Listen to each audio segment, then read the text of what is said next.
Today we're going to be taking a closer look at Lomography's 800 speed color negative film, and I think it is official, this is my new favorite color negative film out there. I made a video recently where I shot this film for the first time, and I obviously hadn't seen any of the results whenever I made that video since it was as I was out there shooting. But now that I've seen those photos and I've shot a couple other rolls as well, it's safe to say I am in love with this film. So I thought today I would share some more of my results, how I've been shooting it, and just my overall thoughts. One thing people always ask about is how does Portra 800 compare to Lomo 800, because Portra 800 is probably the most popular 800 speed color negative film, but I haven't done any like side-by-side testing yet. I do plan on doing that.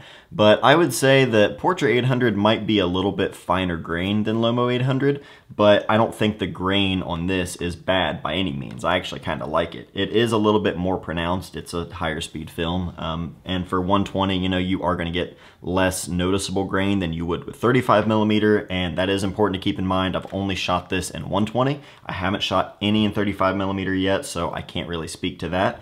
But in terms of 120, it is still a very clean film, and I've been getting really good results with it. In terms of setting the meter, I just set the meter to 800, and I tend to meter for the shadows. There have been a couple instances, which we'll talk about, where I've metered a little bit differently. But for the most part, I set it to 800, meter for the shadows, and that's it. I haven't done any really heavy exposure tests where I'll go several stops under and several stops over. It's been pretty standard for the most part, but I've been having good results, so I've just kind of stuck with that. Even in the backyard on a bright sunny day, I was still exposing for the shadows, and the highlights held up perfectly fine. We were out back and Elliot started spraying Nora with the hose, and she absolutely loves that, so I ran inside and loaded up the camera real quick, and I burned through that roll in probably 30 seconds, but I'm really happy with how these turned out. I shot all of these at f2.8 at 1/1000th of a second here on the Pentax 6.7 and 90mm, which all of these photos you're going to see today, all of them were shot with this exact setup, so just so you know that. But the skin tones in these I was really happy with, even with Nora's bright pink shirt on that she had, and that was reflecting light, it still turned out really good. And just the film in general has a really nice warmth to it that I like, so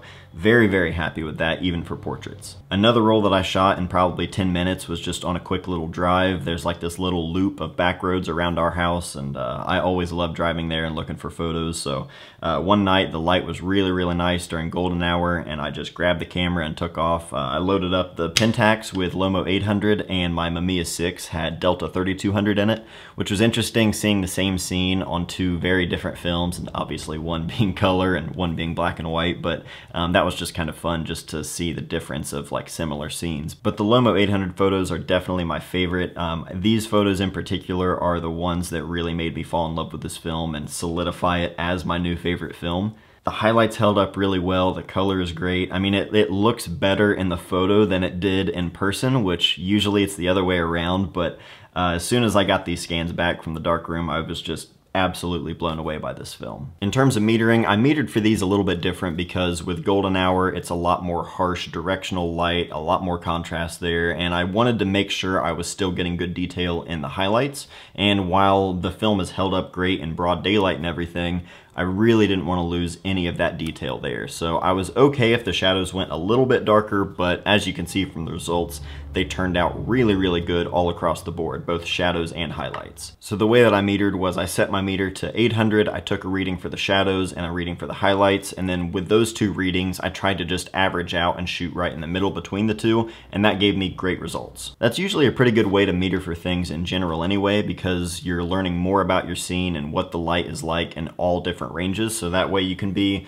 a little bit more creative in terms of choosing your exposure and actually choosing the exposure to match the look that you're going for. I went way more in depth on metering in a recent video that I did in collaboration with the Darkroom, so if you haven't seen that one, definitely check it out. There's a lot of good information there, but that's how I've been metering this film. And as I said, I am in love with this film, so as soon as I got those scans back, I ordered 12 more rolls of this, and I plan on shooting a lot of this for the rest of the summer. So if you guys have any questions or comments at all about this film, maybe sharing some of your own experiences, definitely leave them in the comments down below. So thank you guys for everything. Thank you for watching, and I'll see you guys next time.